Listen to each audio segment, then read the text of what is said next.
This is Duke University.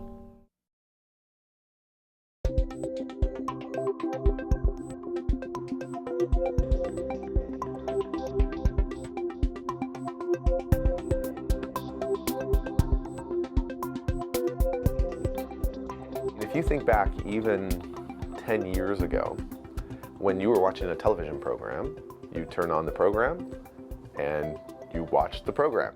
But over the last 5-10 years, more and more people are digitally recording their television programming, which means that you don't just sit down and passively watch. You sit down and you watch, and when the advertising break comes, where there's 4 or 5 ads in a row, you get that remote out, press it at the screen, and fast forward past those ads.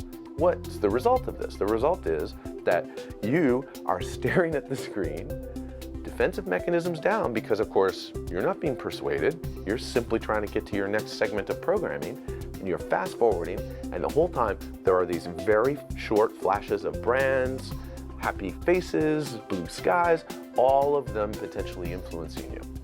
Most people have thought that those were valueless views. Fast forward past, it's not worth anything to us.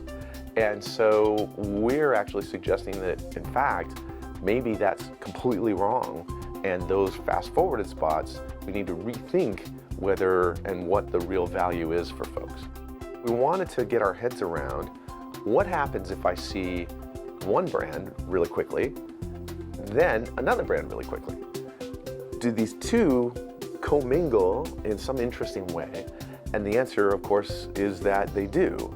And one of the key features is the similarity or dissimilarity between these two brands that you're exposed to. So for example, a brand might have a personality like we people do, and one brand might be sincere, and another brand might be really exciting.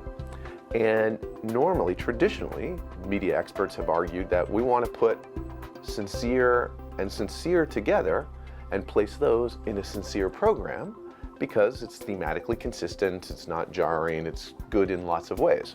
And in fact, we find in testing that if you do that, you put sincere brands together in a neutral or sincere environment, they all lead to positive attitudes, more likelihood of purchase, etc.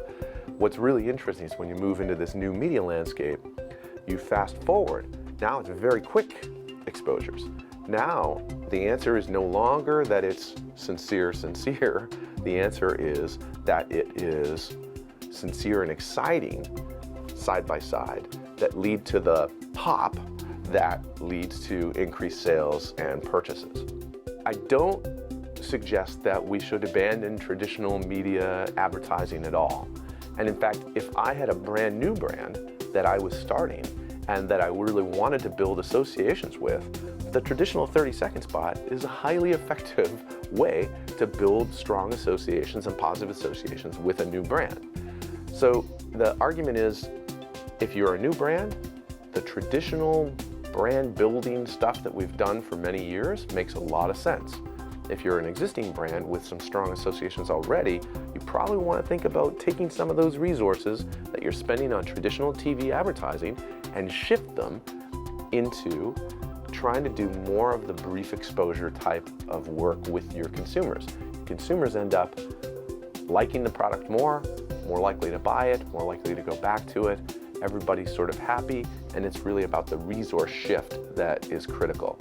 And for those, brand managers and firms out there that think, oh, we're already doing some of this stuff, in every company I've ever spoken to, they're not doing enough of this stuff in terms of moving over to the brief brand exposures to maximize the impact of their efforts.